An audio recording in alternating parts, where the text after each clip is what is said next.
Greetings, humans and non-humans. I'm back with another Four Souls video once again.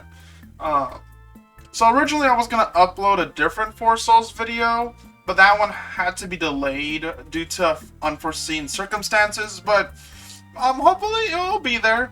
I didn't want the wait between videos to be long, so I do a quick and short video that I've been off-putting this for quite a while. I don't know why.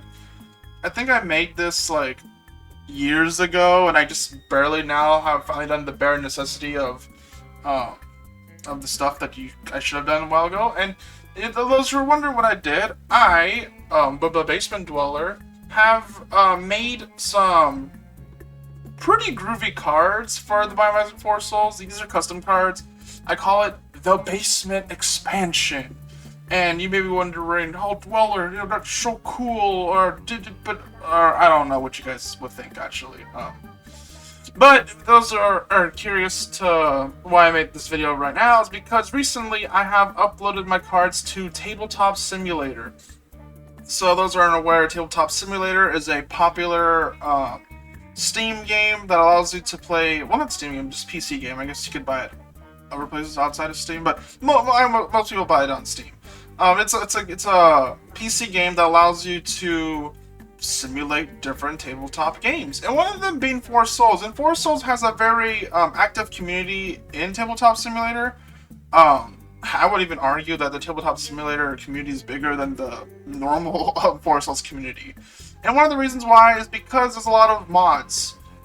So if you play Four Souls and you want to spice up your games, it's much easier to play modded Four Souls in Tabletop Simulator than it is in real life. But if you want to know how to do that in real life, I did make a video about that, you know? I think this might be like one of the rare times I self-plug myself, but yeah, I guess I could leave a description to that. But I'll also leave a description to the Basement Expansion, you know? It was one of the big deal for me because I'm notoriously bad when it comes to computer stuff. I don't know, like some people call me an old man, or you know, when it comes to PC, not PC, just anything like technology related. Like I sometimes read the user agreements, you know, because I'm like, oh, what if one day, you know, it's gonna be like, oh, we're gonna take this and that from you, you know, and you sign the acknowledged agreements. I don't know, I'm not brave enough to just click accept, you know? But back on topic. So, the Basement Expansion includes 4 cards, but also there are 4 bonus cards included in it. This expansion was made with Edmund McMillan's style balancing in mind, which I guess maybe Mr. McMillan probably wouldn't think they're like super cool because they're too close to his card style of balancing. Or granted, I do have a few wild ideas. I don't know. If there's a community card contest again, I'm gonna start doing non-vanilla style ideas to hopefully get a card in there. Oh yeah. And the cool part about my expansion was I've commissioned Rojan and... Oh gosh, hold up. I want to get the name right. I don't want to say the name wrong. Hold up. So I got Rojan for the character art, and then I got...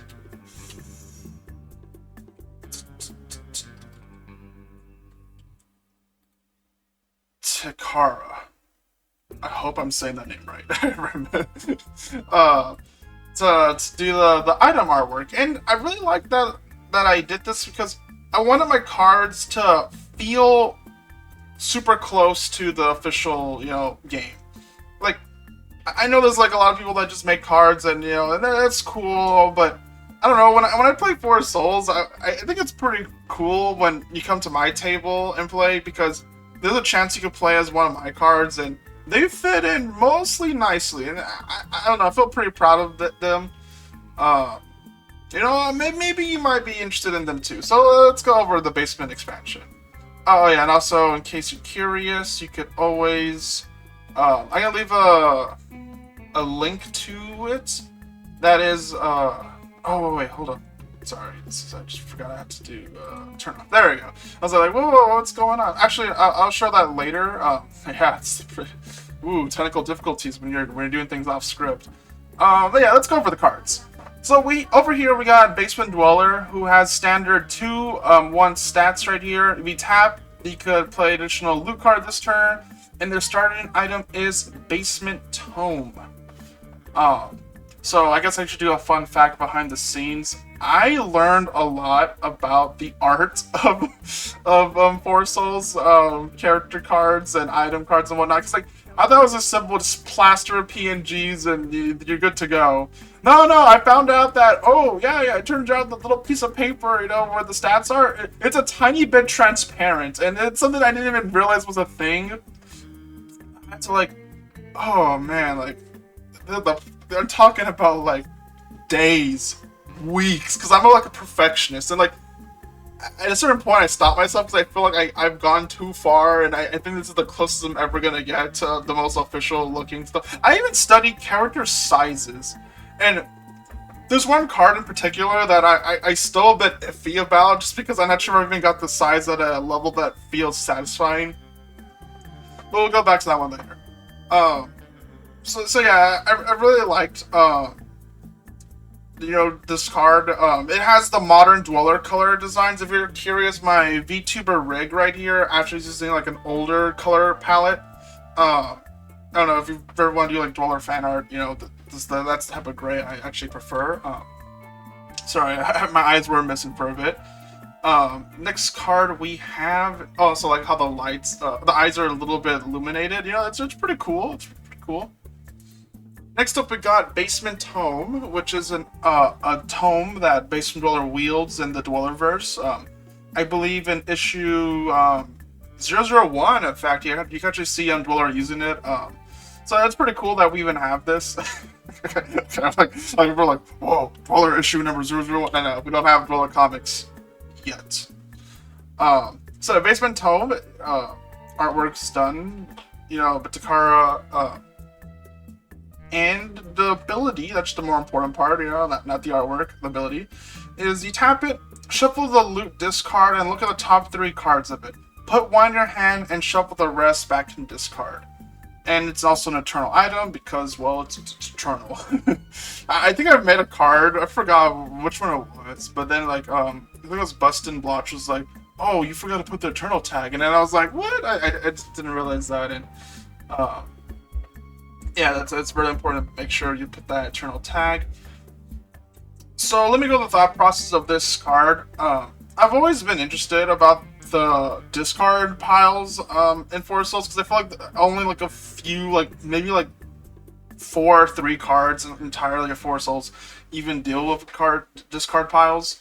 Well, I think there's a few like in the monster deck that allows you to, you know, refight monsters and discard, but not for loot at all. And I don't think there's nothing for loot. I know for treasure, I think there is one, but I could be wrong about that part. Also, I believe it was Eve also deals with the discard. So it's not super common, but it's not super rare and unheard of. So the idea of Dweller would be like he would summon like his like the power of the discarded, you know, stuff, and he could choose between, you know, whatnot. Okay, so the original idea was it was only you shuffle the discard pile and you only get loot the top first card, which that was fine at first, especially like in the early game, which Dweller actually is really strong in the early game still. But in the late game, it wasn't that. It was just a glorified extra loot. It didn't feel that great. So then I decided to change it where you look at the top 3 cards and then you pick one of them. And once you pick one of them, you put the rest back in and shuffle. And honestly, that little small sliver change just made Dweller much more appealing to use and much more fun. I'm really proud about this one the most. Like, I don't know, like, I really want this mechanic to be an official card into some capacity. Like, Mr. McMillan, please add, you know, Ed Sir, I would love to have, you know, this mechanic in an official game. Like, it's so satisfying, it's so fun. I can't express that enough. That it's really great. Next up, we got Redstar right here. The stats are 2/1, standard ability to tap to play additional loot this turn, and the item is Inner Fire. I think Redstar was like the easiest one for me to do. I think I like because like once I got Dweller's like size and stuff like that, I was like it was real easy to pop Redstar. I think I originally had him much smaller, but I made him a little bigger. I probably could have made him a bit bigger, but I wanted to show the detail of the boot and the card's artwork right here. And then as you can, I'm not sure if you could see well, but if you see the little paper where it says Redstar, you could see the transparency where you could see Redstar's head appearing, behind it. And I think you could also see in the feet too, which I'm saying, like, I didn't even know that was even a thing until I'm telling you, I spent such a long time studying those cards. So yeah, I'm really glad how this turned out. Next up, we got Inner Fire. Yeah, let's read this. So it's an Eternal card right there, so it has a little tag in the bottom for Eternal. And each time you roll an attack roll of 6, put a counter on this. And you have 2 abilities with your counters. You could remove 1 counter, add +1 attack until end of turn, and remove 2 counters, deal 1 damage to a player or monster. I think I might have to update the wording for Inner Fire because I just realized that gain 1 attack. I'm not sure if that's accurate wording or not. But so the idea would be that every time Redstar rolls a 6, you get a little reward for that. Which I know some people argue that, oh, that's too strong. And I actually did have a stronger Redstar. This is the revised version. I gave him like a slight nerf. But it's not that super major. I still think Redstar is a viable character to use, especially basically every 2 6s equal a bomb, which is pretty handy to have. I don't know. I actually kind of like the character. Like I know some people would argue that he's too strong, but in 4 Souls, isn't everybody too strong? Yeah, so I'm perfectly fine with Redstar. I know this might be the controversial character I designed. Well, actually, no. We got another card that's more controversial, I believe. So yeah, those are the 4 cards for the Dweller expansion. As you can see, I actually have more cards that are not part of the Dweller expansion, but you could still have them in my collection of custom cards on print4souls.com and as well as the Tabletop Simulator. They both have a link to a drive, and you may be curious, oh, what are these extra cards? And you know what? I'm going to go over it.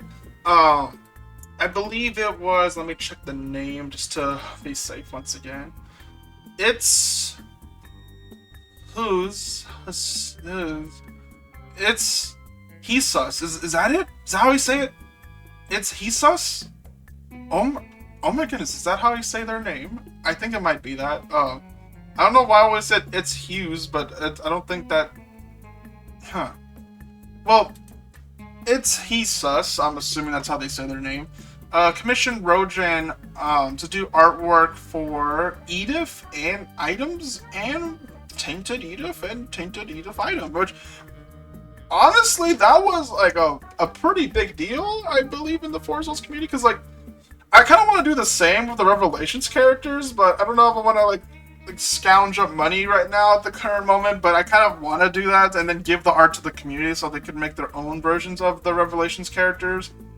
Specifically Sarah, Dante, and Bertrand. Maybe as artwork for Carrion too, probably, or maybe have Dante and Carrion together in the background as one art piece, something like that. But that's maybe that's something I might commission in the future for the community. Edith was commissioned by It's Hughes, and it was pretty cool, honestly. I remember that day they just dropped the Imager link files and everyone started making their own Edith. So if you're curious, you're like, hey, I've never seen this card somewhere, it's probably because a lot of people have made their own interpretations of how they would do Edith. I saw a lot of cool versions. I think, was it Peas? I think Peas did a pretty cool interpretation of Edith. My Edith, however, I wanted to make it vanilla feeling as possible, which I know I have the opportunity to do whatever I want with the character, and the fact that I made it like that is a bit weird, but placement-wise, I think my Edith might be one of the smaller Ediths art-wise. I wanted to show like the little toe nub that you could see like near the stats. I'm not sure if we could see it, but I just wanted to show the detail and the little hood fold as well. So yeah, that's the artwork. I spent so long adjusting the sizes, and the funny part is the next character card, I did it effortlessly. Like it didn't take too long, and I was like super satisfied with how it turned out. But Edith was like, ooh, I don't know why it took forever to just do it. Like, I think on like my computer hard drive, there's like 5 or 7 different Ediths of different sizes of how I placed her. Oh, those are unaware. I probably should have gone over this right away. Edith is actually based on the scrapped character from Anti-Birth. So those don't know, the Binding of Isaac, the video game, there was the original game, then it got a re-release version called Rebirth, and then Rebirth have its own official expansions. But then there was a fan-made community mod expansion called Anti-Birth, which included Bethany, Jacob, and Esau. Yeah, those 2. Oh, technically 3 because Jacob and Esau. But you know, it's 2 brand new characters, sets of characters you could play as.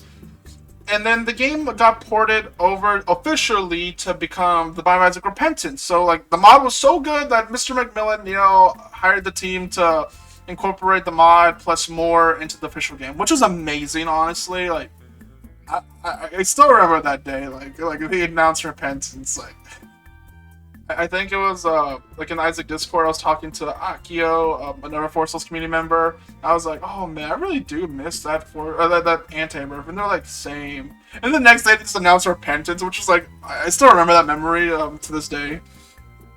Anyways, so Edith was in the files for Anti-Birth. There were gonna be like a secret character similar to like the Lost or the Keeper in the official game, and their gimmick, they had like also. To be a secret character, they also had like a difficulty curve, which that was their unique movement, which, oh my goodness. So Mr. McMillan's card design, he tries his best to make the cards like feel like a representation of the video game versions. Now granted, not all cards are like one-to-one, like video game counterparts, gameplay wise. Like he tries to make them thematically, but not all of them fit properly. I think the best card thematically would be like the Lost, like so like the Holy Mantle works exactly how you would assume it would work. I remember someone even made their own fan version of the Lost before the Lost was officially announced, and then everyone's like, oh yeah, that's how I actually designed it, pretty close. And then a character that doesn't fit thematically well is Isaac, because I mean I get the idea, like moving thematically yes, but gameplay wise no. So like his gimmick is like in the video game his D6 could change items. In Force Souls, however, it just changes dice rolls, and there's the D20 that does what you think it would do. It does what the D6 does, which is changes reroll items. Which honestly, Isaac would be so much cooler if you could just reroll items. I don't know why that's not a mechanic. Maybe you could like nerf it by rerolling like shop items instead, so like unbought items, so not items that you own. So I mean, yeah, that would work pretty well. I'd feel like.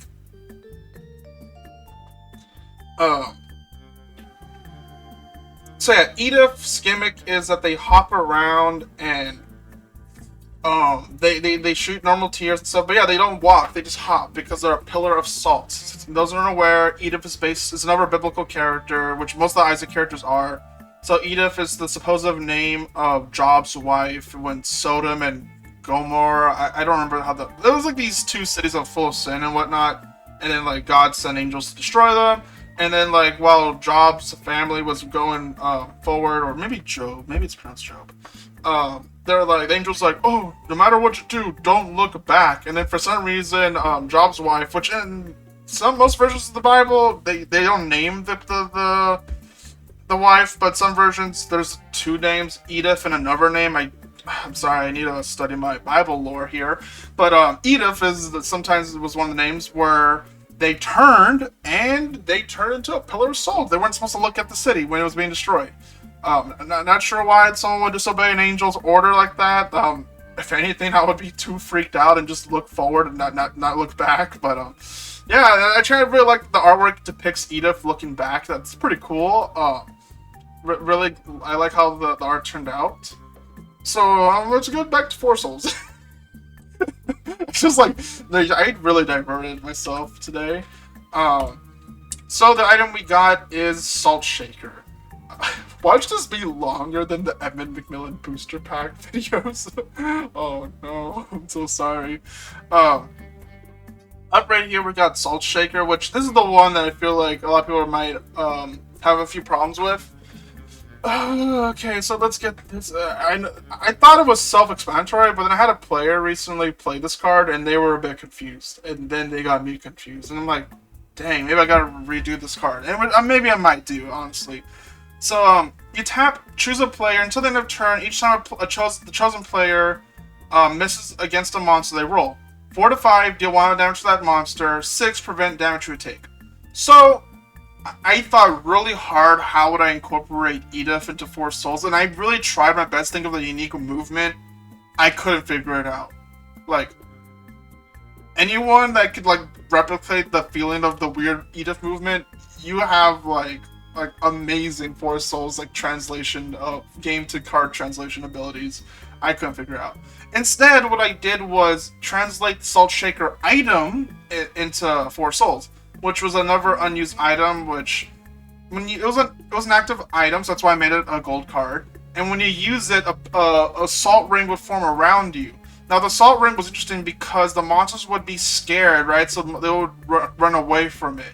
But if they were to touch it, you know, accidentally, or they ran into it without getting the scared effect, they took damage. So I was like, huh, what if I did that for Four Souls? So the idea is that you pick a player, you could be yourself or another player.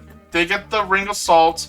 4 to 5, they take damage because they stepped on it. And 6, which is the more interesting ability, is to prevent the damage you take. So 4 to 5, you still take damage, you know. And then if you roll a 1 through 3, nothing happens. Which I think I don't know. I didn't put nothing, but I'm assuming most people would know that nothing happens. So I thought honestly that was pretty self-explanatory, but people got confused with 4 to 5. You know, they deal 1 damage to a monster, and they thought like they'd also prevent the damage. But I'm like, no. Didn't, because 6 is like, oh my god, sorry, I just got jump scared by one of my posters fell. She scared me.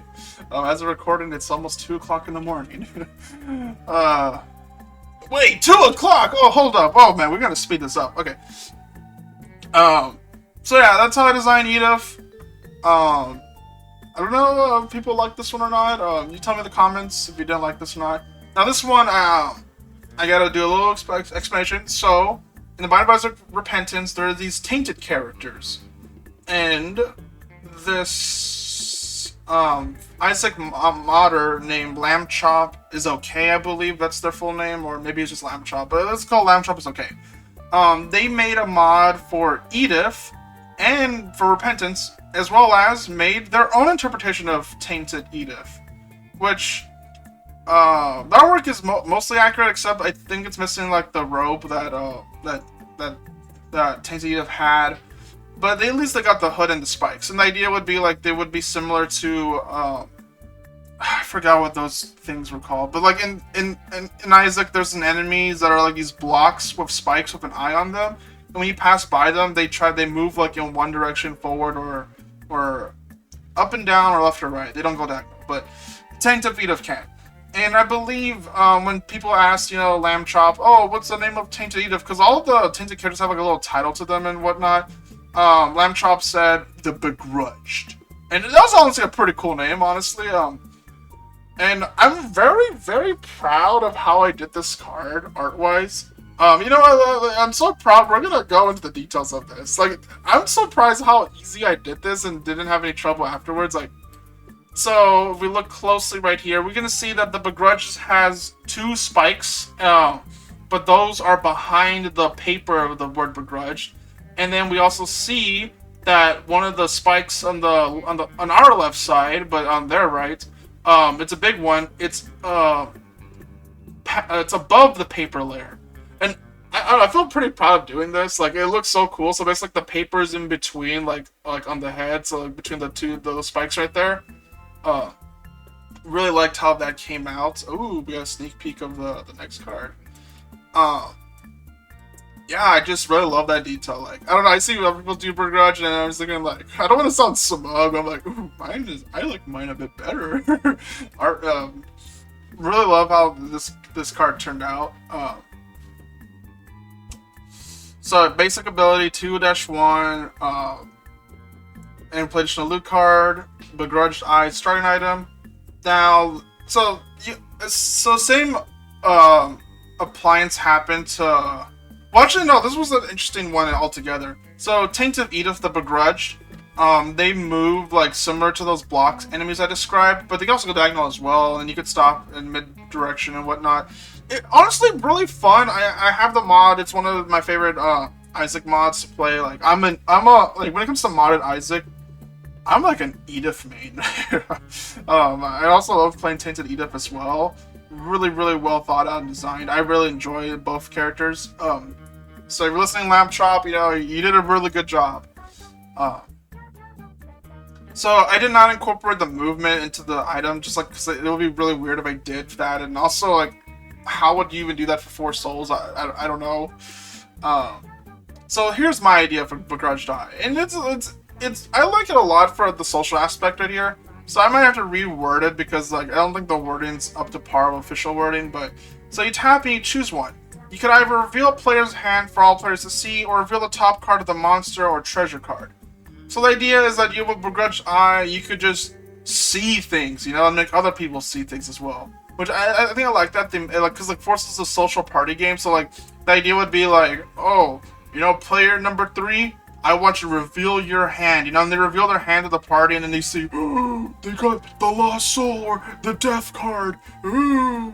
And then they could make a plan around that. Or you could also, like, reveal people, like, with a monster or treasure cards on top, what they could be. I thought of loot cards, but that would be pretty useless to look at, so, I mean, I know there's some weird, there's some niche uses to that, so you could do that, but didn't do that. So, I like this card. It's not strong. I think that's, like, the weakness of this card. Like, I think I made a pretty weak character. But for social party aspects, I believe the Begrudged is pretty fun. So as I said, I will have a link in below to the Tabletop Simulator. So if you play on Tabletop Simulator, all you need to do is click subscribe, and voila! And also the link to the cards if you want to download them are also there. And, ooh, I've already got 22 unique... Honestly, I'm surprised that even more than 10 people downloaded this. I'm actually a bit surprised. I did not expect that. That was a live brawler reaction. Probably should include that one emotes in the 4 Soul server. But yeah, that's pretty cool. Yeah, hold up, guys. Let me just flip around real quickly. Yeah, I've been the Basement Dweller. You know, I hope you enjoyed those cards and me talking about those cards. As I said, links will be below if you are interested in seeing those cards and playing with them. Really happy how those turned out. Don't really expect updates too much. I do want to make more cards in the future. I know I want to do a monster boss card, you know, and maybe get other artists on board. Because, like, I want the expansion to feel official. Like, I mean, you don't need official artists to work on the cards. It's just a nice little extra touch to it. The goal is to eventually have one of each card type, you know, on the basement expansion for 4 Souls. And that'll be pretty groovy. So yeah, I've been the Basement Dweller. Take care, everybody. Have yourself a groovy day / night. I'm gonna go work on the next 4 Souls video, so bye-bye.